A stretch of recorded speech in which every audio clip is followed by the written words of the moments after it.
La tau o maririu maisi o manunua, I le oso wha inga tele a Lucia I lunga o Kiev I Ukraine, ma no fuanga la latane le pōna pō, e pēna whaamania mai le CNN e sui mai Ukraine. Wha mai wo o ne fōi maus wha inga I Moldova, wha pe fōi ma Romania, le wata ua wa whao ngā tuai drone sa maita wina le whao ngā momoe Lucia, I nisi o poloketi sa whaatino ina se te miu sola. Wari patia le whale ngai no se whare mai le lau mua o Ukraine, o se haonga ma whale no nofo I tangata, wha pe fōi ma whale te uoloa, ma o stasi leo I tuolo o whaasea aire to tele, o na ua whaatino lava ma le mautinoa o sa whainga, a ngai no fuanga o loo la lai tangata. Whairua sa tūranga le reire tari atu o Ukraine I os whainga taruai a Rusia, ma ta whanai I lalo nisi o missiles ma drones, pei taila wa tiri whaatatele ane a lato os whainga, ma whainga tā fōi o na tari atu o Ukraine. Sauno ai ma le minister vai whafua Romania o Oana to EU, o loo sira nei pa anga Europa a Ukraine, ini awala e lango ai, I le tūtau le puipuinga I le ea, mo Ukraine. A mori maunisi I Ukraine I le onga o a whianga o swainga ia Rusia I lunga o Kiev. I Pakistan, o le sa vema pare mio le tunu I le temi wasola o Imran Khan, le wari putia le CNN I le so sa I le whare pui pe tai, wa ave atu nei I se mauta ngase mautong fitinga, pe na whaamaria mai rana vanga whai. Whairoi ripoti rana pāti le PTI, Pakistan Tehreek-e-Insaf Party, na ave nātu kāni le whare mai I Islamabad, mai re mai loa pe mawhaina toi whafo iane le whare pui pe a mai au na tong fitinga, pe whatu maua I fo na tau fia le mauta ngase se ia mai a tong fitinga. O lo fina wane le malo, o lalo a lato tu la fono o iei nei, e tu ina tu pea tong fitinga whaafo mai I le whare pui, e mwhai lawa fo na ave natu I le whare mai le malo, pe amana mia. O le whaale tonu I lana wa ai le isi tu olo o a fiai, a wa whae loa, o wha solo manuia. O kāna o se tangata sa lau loa fo I le tālonga kirikiti, sa ngai upu whai o malo mulimuriane, ma whai a ngai ei se pālota le le whaatuatuaina le rua whelua, whare pui ei le rua whelua tolu, ina ua whaamau nia solo tu la fono I le tele o mata upu na au fiai. I Israelu, o fuafuanga le atunu o te tala tau o fonga mo le fausia o no fuanga manifale I se vaenga tau o lo no foia e tangata I le West Bank, mo upu ia nei e nisi o malo te tele o le rarangi. Ta ua le BBC o se whamtaranga tu whaatasi tu inane mai atunu e pe o le UK, Farani, Siamani, Italia ma Kanata, wa una ia Israelu na ia tau fia ia fuafuanga I se temi vave. Mori putia o ia fuafuanga uma e solu tu la fono I lalo tu la fono whawa malo, ma o le mafuanga fo I lea sa wha umi ei o na tau fia ngā ruenga, ma fuafuanga I rei tūre I sa o Yerusalema. Whai mai atunu uia, o lo te te ia Israelu, o le whai o le fuafuanga, o le a whai titi ai pia lava maa wanoa o le two-state resolution. E manatu fo ia tunu nei, o le fuafuanga Israelu e le ngata ina mamau e se aise no fofide mu, ala a whai titi ai fo I tūranga le rei o lo iei Israelu le sila whaavao malo. I se pepa o whaamtalanga mai malo au whaatasi, ua tā wai, o le E1 plan lea sa whaataatia, wāria e se whaamatau, Moses Tete o Palestina, mai le langlangoina lea tūranga. O le sōwari putia whaangata ai tau o fonga, mo le whai o nei ngā ruenga, o le aso spuruiwa leo o ke topa e pe o na tā wai le so, a o lumana iei ma le whai ngā pālota Israelu le aso ruaspufitu o le māsina lava lea. I au se tāria wā mata nei se suenga, I le mata upu le vāo waalele lua le Qantas I le malaya waalele pisi sini, I le amatanga le vai aso nei le olo futa waina, to I titi tu poisa whaalawala vea o whenga iei fo I au unanga malu I tau. O whaeroa le Australian Transport Safety Bureau, le ATSB, o le mata upu au whiei waalele lau pāse se lua le malaya waalele I sini, I le aso lua le vāsa nei. Whai mai di poti na taunu wana le whai ngā malanga le Qantas fitu toru fitu, mai le Gold Coast, maanga ia nei le tu sisifo le runway, o le teimi fo I lea wasao ni eira waalele le Qantas A321, e tu wa e se atu mō me le pone, ma mai tau I nai le isi waalele o lo oanga ia ne fo I le no fuanga tonu lea, ma tau fia I lua ma le waa. pa mai le iei se la mtianga le fetu ai o waalele, a o se mata upu ua whai ai le suenga, meise o na sa to i titi foi le au whai ngā ruenga sa iei le aso, maafu ai le whatu ai. O whai roa la le 9 News, sa whaia ia trainings po a o onga i tonu le malai waalele i sini, ia arofi ai le tu le mai o se whaale tonu i waalele, ma soi fua o pasese o lo o wheawea iai. O sa nola pula le au nanga tau le soifua malaroina i New Zealand o Dale Bramley i li pote le 9 News e whapea o matua iuna ia lava le au nanga e winga i le pepesi mahalose le flu le nei vai tau ma ua mai tau ina fo i le mawalunga lau whai o tangata ua tau fia i mo tangase i au kilani lava ia. Whai roa fo i le pisi tele le au nanga i le teminei e meisa fo i le Emergency Department. O le isi tūranga mai tau wina o le whai titi o le whai o whai ngā ruenga o le ma whai no whai ngā ruenga ni isi o no ua afia fo i le flu o le influenza A, le eto tele lo o afia ai, pa pe foi ma le RSV, ma le COVID se furuiba o lo o afia ai isi.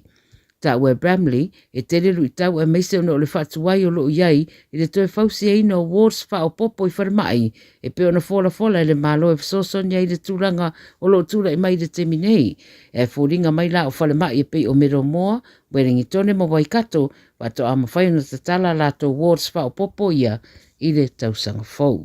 Tala nāle radio Samoa i le nei fo yaso, ia manu e tere lava le whai unga le vai yaso le mamaro le atunu ma le whaafonga soifu. O le rau whaafonga le atunu so to tonga nao tātou tala mai le Pasifika ma le lalolangi le rifo i vainga o le Aoauli. O le aso for reile le nei le whai unga o le riva yaso o tātou o nia marawia i le lofa malanga le o le tua. Malo le galu malo le fa malo losi fa talo fa tuai le ni vainga o le Aoauli i lau fa funganga malau ta poinga e mi se level pikina o le yalo mo fa na wa onga i le tu wa yo onga i le nei fo i Aoauli ma le fo i viaso malo la vole fo e malo le sila malo le fa to ai mo te venga le venga le tanto talo le tau mo le so ma le aso a tai mo le fa mo le viaso Piona o mai le ufficiale va in tau mo lo si lo fia. E fa per tuantu I ma tua ma fa na vai ane la to fo si pau. Le rifo I vang la o li langa e tuai ai ngolo fa mai. E sili al pui nei lo le tau tonga fitia mai mau fo I na tupe to tonga I fo I na sala. Ja, ai pito siliena mau le soi fua pe a fai tupu se pe fea o na o lo o le o fa mawina ta to fuspa wa. Ja, le o le venga mo le solanga yantul poana ni mo le so a tai au. Mai o le soe a wa mai ono ia na yu wanga mama kilia mai se temi le fia na nei. So vili angi mai le soi au kilani le tui saute I sisifo o le mafarfana o le nei ya Aoauli sfunu mo le ono tikeri o le manu lui le poa na ni iva tikeri e ngoto le lai le toe fitu minuti le tulai ono I le fiafiana nei. O le vainga mola so a tau mo au kilani o soane le lai le toe 5 minuti le tulai fitu le tau. Po mai a wawa mai ono ia na iuanga I se taimi o le taiao, le awhio lono foi le malosi o langi mai o savili, mai le tu I mātu I sisifo I se taimi o le taiao a taiao. O le vainga mo le asasa a saundeifa mai matele ina langi le leile tau pitai ono yeina iuanga I taimi o le Aoauli ma le afiafi. Savili o le angi mai le mai le tu I mātu I sisifo, fa solo I nangi mai I le tu I saute sifo I le po le asasa. Malasa mafua le toe amtalia yo ngā luenga I le vēsum le muli, o le dei foi masino o kuso le nava yesfo o me o le alangi le leile tangu sa vili mai le tui saute sifo fa solo ina mawantu I le fiafi o le asonga fu o le vai sofo fa tala fa tuai le ringa henga o le fiafi I a inga wome masani o le download mafuto mai Samoa ma lo le vranga lue ma lo le fai o le faiva ina ua se anto le teimi Samoa ia iwa midute o te anili tulai fai le fiafi o mai o winga o le tau I le so o au savili e whionolo le malosi o le tua o loa savili mai saute sae o lo ufitia I pēr Samoa mai au mai au matimu e a fia I le antro I nisi o taini o le venga mo tumu ai le soe le winga o le tau se ia vangana ai ia nai timu I nisi o vaenga o le tala fia le o yeini fautuanga po ni lamtainga mo Samoa I le so o le venga mo le mo tele I sala fai e le winga o le tau se I vangana ai nai timu I nisi o no fuanga O le vinga mala so atai au mala so sai Samoa o le au fitia se vainga o le langi au ma e ono fa tau savili mo le aso ngafua ma le aso lua o le vainga sfo o le amatele ina le lei winga o le tau. Tulanga dai pira ye winga o le tau i le soba le vainga o le vainga so mo au kilani ato ai ma Samoa. 24 hours a day, 7 days a week, Radio Samoa streaming live on www.radiosamoa.co.nz.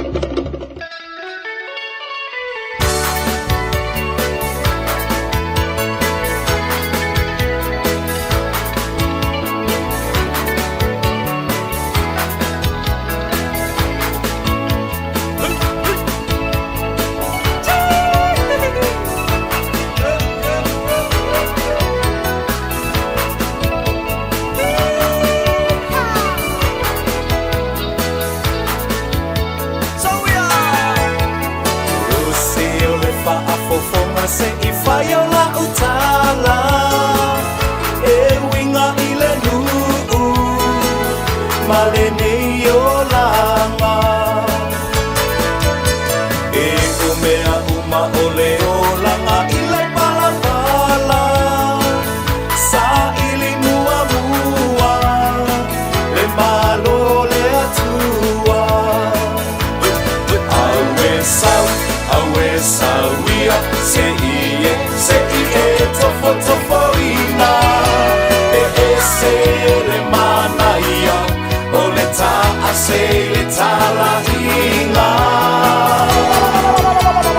Te umea umafa angalo fo ilo ainga Sa ili mua mua Le malo le atua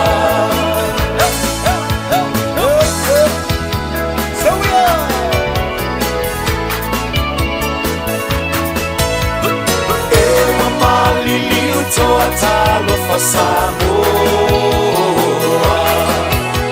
Wa maule tasipo tua America Samoa Le finanga loyo le atua ele maseu Ua Talo fa manali le asalua tauto alua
Se fua o se la au aina Bo o se la au e wha asaina Leo la ngai o le malapanga Talu oe e balou tau tala A tamu e po o fea e a oe Wale se wala ua mi oe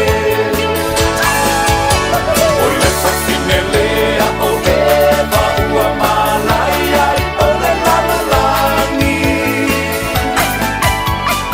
Ona o si ona ata ata ma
tolu amo. Radio Samoa, kasilima i vakonu amo.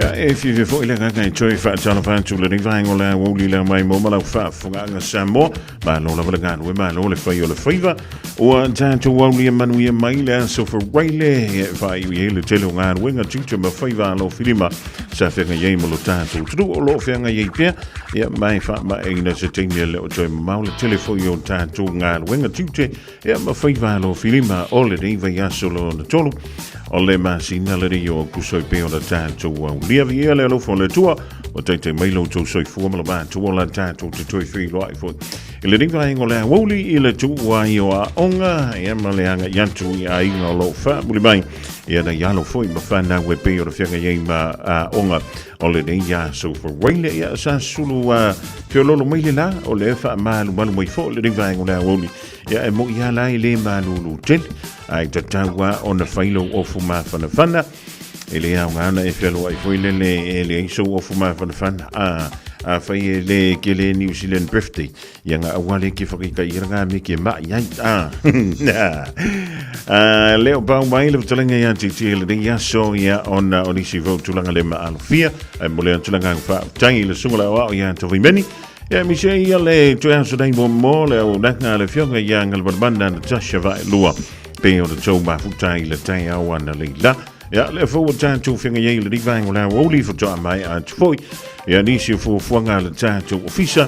Ja, on nisi metaupo. Ja, wala vai le fa ngayo ina le nga ilumo le tanto onanga.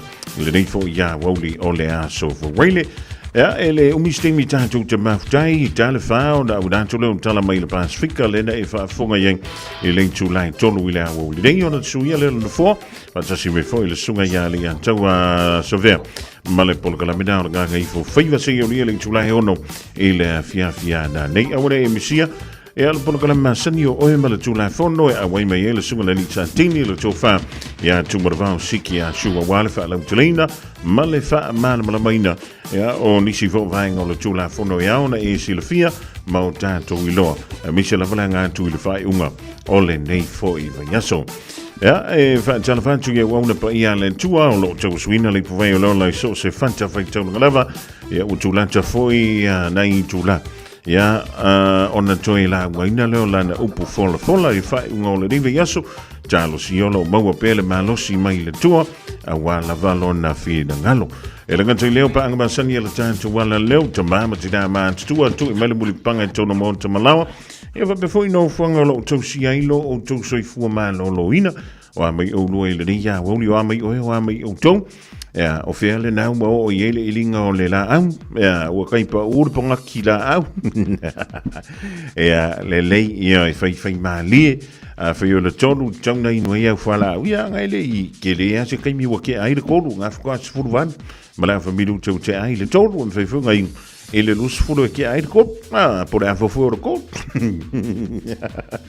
le malo si le no a mai nga wengo le ya Aouli we to want to nine pikil fana wa onga ja to is ja neola to fuspa u fa mole ja le ya fana wa onga ile ya so na mai la onga li tomichi o to misa foi oila o sa tamole le sa tinge le sa AUG tai ja le ja bana yo na utu wala onga yo to no le fale sui o fwa onga ave u lava onga ya ma ave lo tanga me nai fo la kongolopo ave tu le potu tana vla ele fa pe foi le tinga ina si uti nai ta e po si uti matua e na pangwale me e fainga le o fwa mako o fwa makau o fwa ma velo la no moenga e kele me velo inga ula pisi ko velo ko inga ma ofu alu ko mai le vacuum mai lo potu ma fa ma tala fa mala ma lo potu fa sa we tonu sina sa viti fa alu e fa fo ia le afo le ea nai ta ai tonu lo potu ai fa sa ko kong singa ea ma lu ja fa talo fa tu ai ya tu la epa poi me Roma ma le inga le mau to me dai per ponne au Italia ma no la per fa fa vai ma lo fo ile tawa ta ja va ka si ki kilo ko lunga i sol ko ki kia fe lo no kam finga ka ko por ali ya storm ia e pangale e malosiali le Panthers le ia le bafuanga fole dau le tūlanga luai le Panthers i le Jamie Day ia e tūlanga mo le Roosters ia i sound baile tālonga a le Raiders ma le Broncos i le poana nei le tūlai valu tāl se fulu Dolphins ma le Eels i le tāmusanga lao le NRL le poana nei le usoia i o sefa le sa fire ia maruia fo iau ioi au fuafuanga le whai unga le riva yasu ia i whai le ringa me ko ke pisi ai lau kama o mika ia maloa li i mika ia tālo si o le dai te maruia i le riva ingo le Aoauli ia ua tāntu i le whai unga o le riva yasu e le ke le ai se pikongi mea i tutupu le whai unga le yasu ai whai antu lau tala so le na e mai moa ma e sila ma e mata i se tālonga ma tautia le sa whai i le pōna pō i le vālea o le aua Canterbury ia ma le tani wha Northland e pei ona tali malo ai ia Canterbury le lantou malai fou i kalai estate ia makau kia le tāpenanga Northland lena iai pa mai le wha matalanga wha se fulu ma le valu tausanga wha to ato e pa i le o lima o Northland i le me tau o le talita eoi wha se fulu ma le valu tausanga ko e lua kausanga ko kusa ma le makua o le Toyota Hilux le langolango ina le tamusanga a le NPC wha pefu kai so le i makua le Toyota Hilux ai o le tausanga e a feiva se lau fitu se fulu ma le vat o le ana fausia i mo le teimi mua ia le ta vali e le Toyota ua whaingo ina o le Toyota Hilux ia nga fa umai foi o le mea nga o le Hilux mai e le o le fasi morika e le foi le le Lux ai o le Toyota High Luxury Truck e le popoko rau ani e fa pereka ku ia e silsila na ia yanta o le Toyota Yasola e tele lava o ta vale foi e nga o le ko lua ka o fi ko kom ia ma o tilo o le tele o ta vale nei sa fa ngai nei mene yo fa to anga Yasola le koinga apa vo ilele e u mianga fa ongar ka vale ai le kai pala e pe o ka vale vo ia Amerika Yasola o le tamba le sa u le vai temile ia wa makua mangi fingifia apa e o fa i tatu ta vale ile nei fo i vai tam ia e pe e alu lungo le penga tafaila e se fui fo lingo le Toyota Hilux sa ia Yasola ia sa ia fo ma isi ta vale na ta o le that son pe uma o le compagnia le Mitsubishi na fai ta vale na Yasola e ia ta vale o lana pala i Samoa ia o tele mai lo ia po to e whērua i sta vale le tu ainga na o that son o makuani le Toyota Hilux limas fulu tausanga ia e pe ona whaamra tuina i le rei fo ia tausanga tolu se fulu ma le ono ai o le tanifa i le se fulu ma le lua a le aua Canterbury ua o mai tu ainga ma faufaunga a Canterbury le afa mulimuli sole e se le kua ngā pui po le defense le na whai le tanifa ai o le si vaenga na mai tawina o le afa mua na matua i tūlia ia ai o awelua e le i whapea na vai le si au i le si au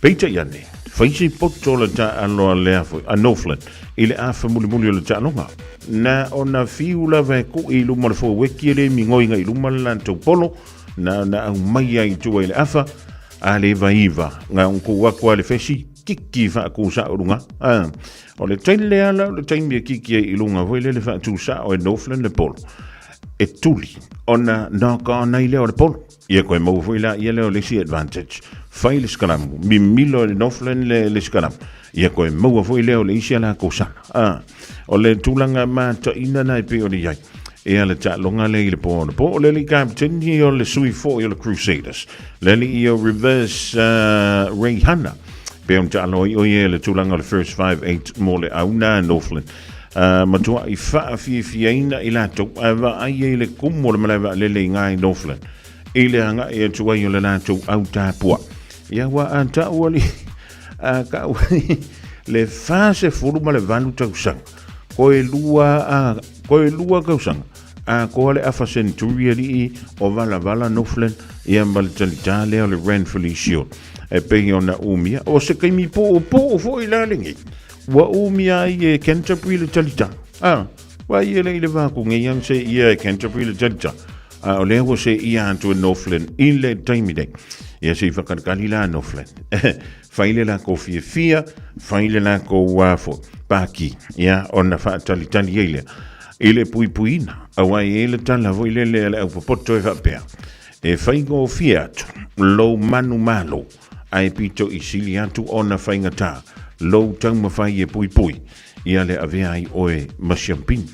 Aisha, ia wafo o la lao mai ma au e kiri le koa. Ioe. O longo winga, e piko sili atu lana whaingata. Ia le tūlanga leo le atapena yei Northland e whamalo, le tāpua i leo Northland. Ioe. Whainga ka miki o la rush lenga aloma yei le pōna pō. Makau kia. Fia fia, o lo uloto, i le manogi o le pua tau nofo. E ono mea tele ai sui ai saufa a solo. Fia fia, o lo uloto, i le manogi o le pua tau nofo. E ono mea tele ai sui ai saufa a solo.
O fia tu factors yona nonga to pe uma.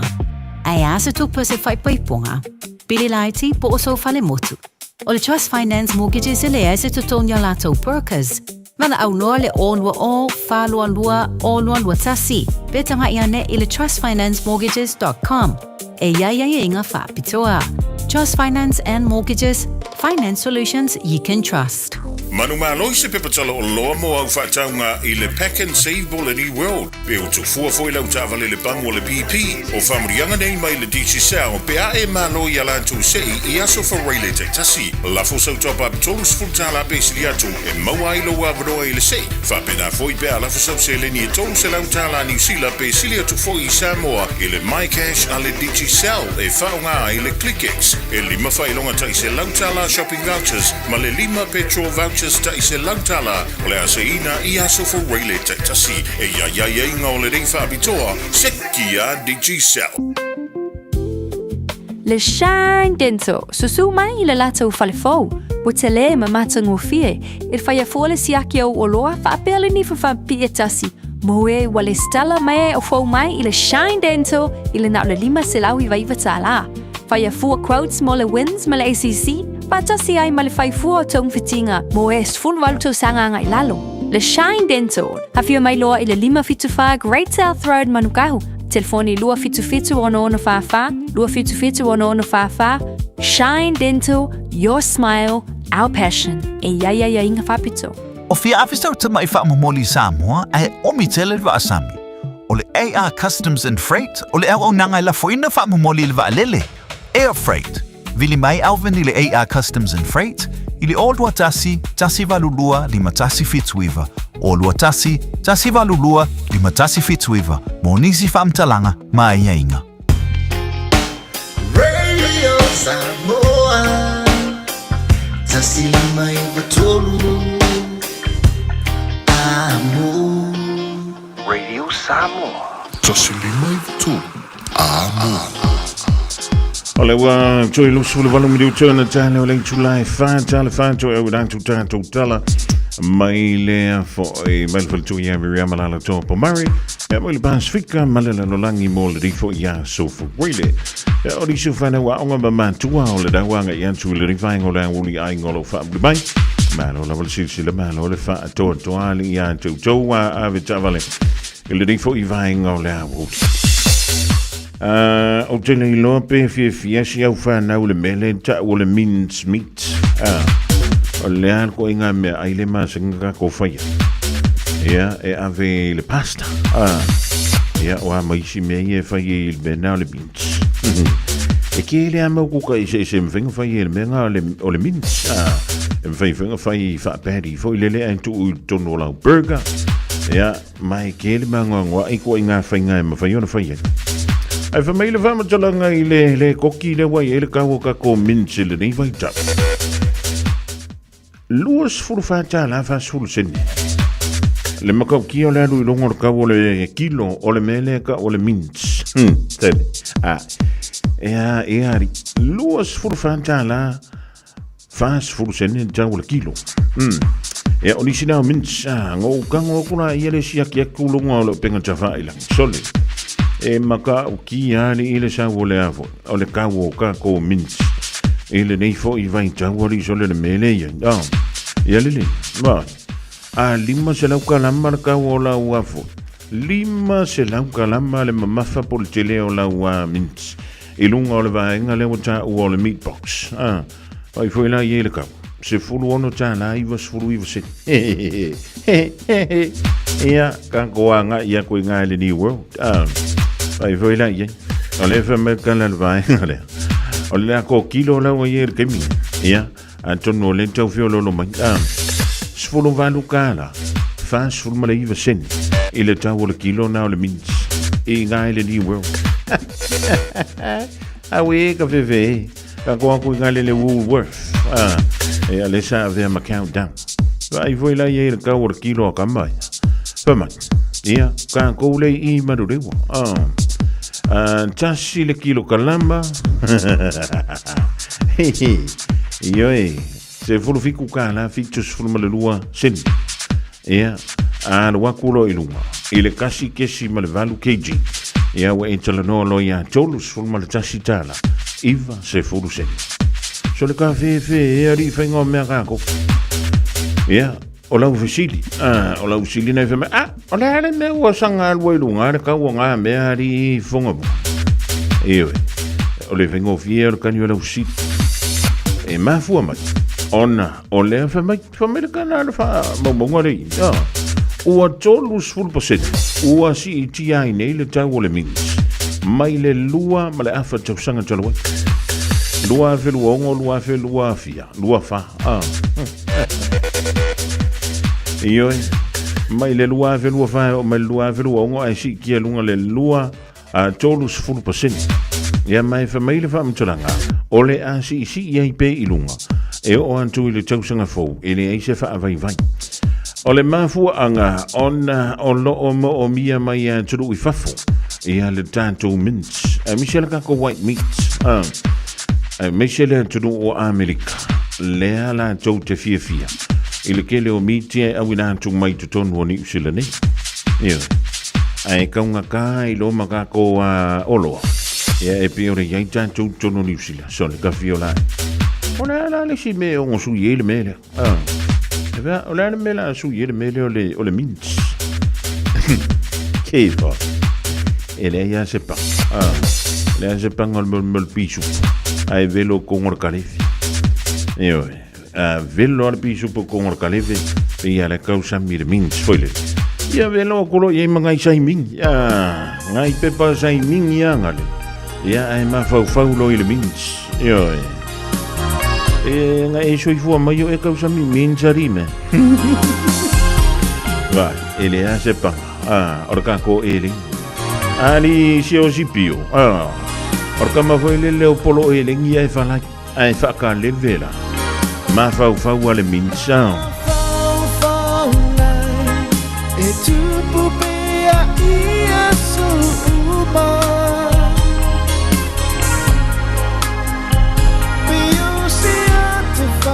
Solo ini ai sitau nula.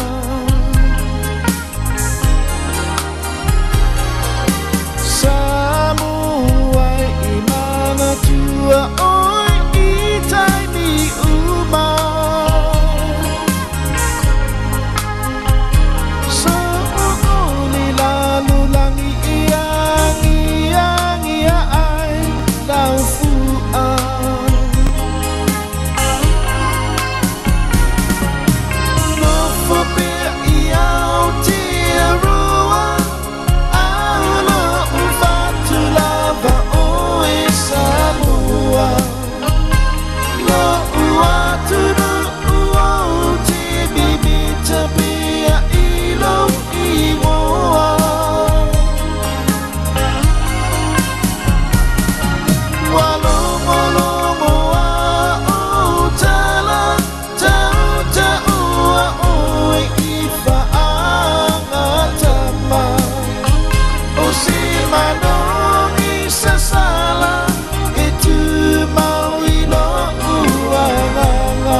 turu ua te bibi te mea ilo ingoa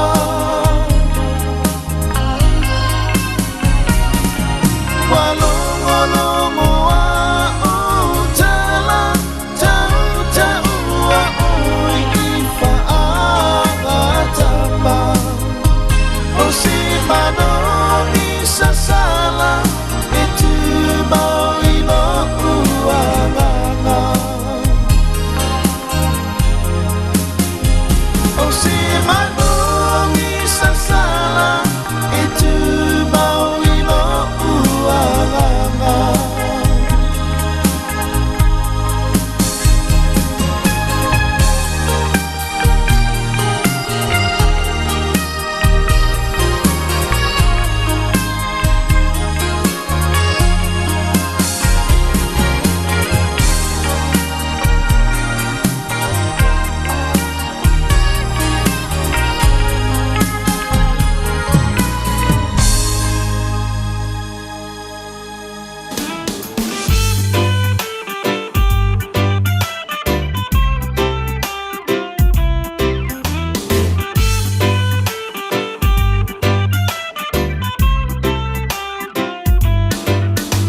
E tasi o le alofa ma te momoi A o le onga te tonu lo fatu Wana o oi O lo manongi o te mana maina ya souma A o folinga e tu mau mai pea I o uluma A o lea ua e tu ua o Oia wewa tu ia no fatu Wa o le ma o tinoa Lo ua lo fale na wa e iloa E tasi ai a fe Oe o le auro lo taimane La upele sa usese ia la foane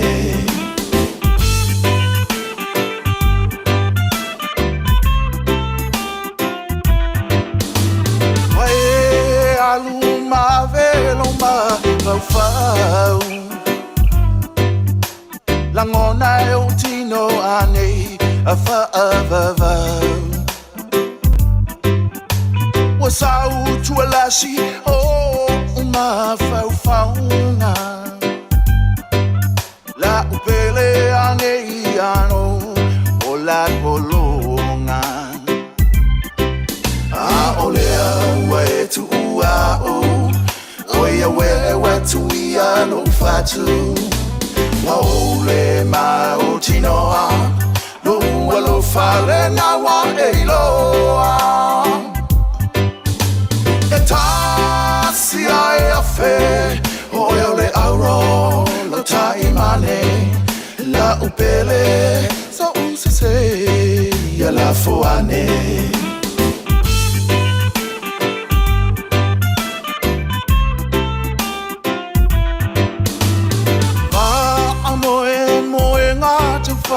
Tau po La e manongi o le alofa A soilo uola Te u maui o ulima Masapa sapai Se pese mali e usu E fia A olea ua e tu ua o Oia wewa tu ia no fatu Wa ole ma o tinoa No ua lo fale na wa e iloa E tasi ai a fe Oe ole auro lo taimane La upele sa usese ia la foane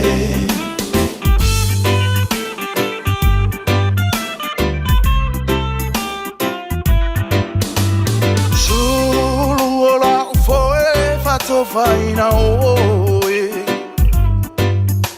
Wai umea uma uatini lo na taunonga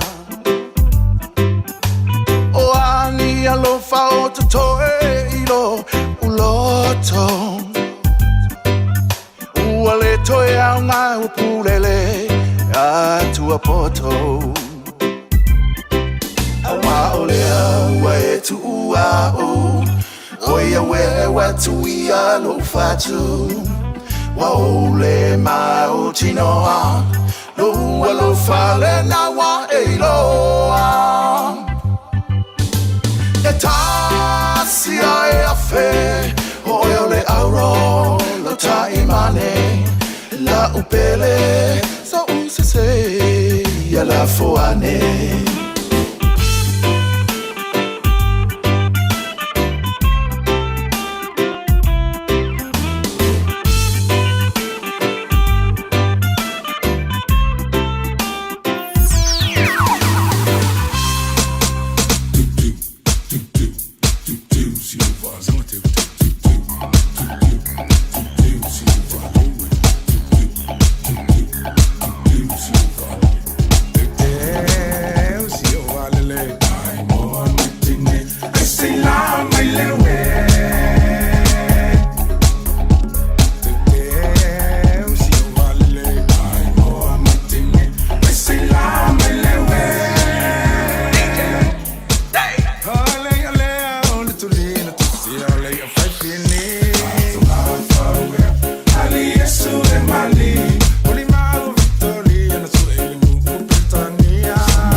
I get it down on the dance floor.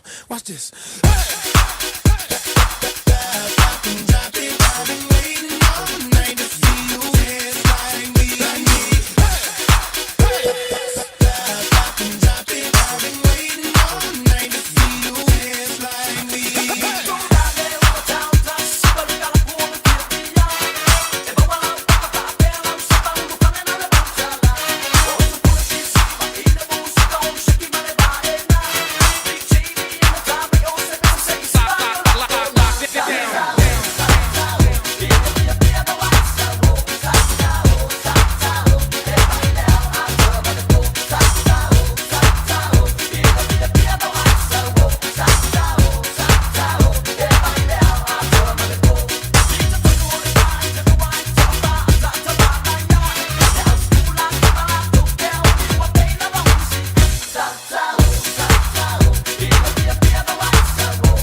change everything.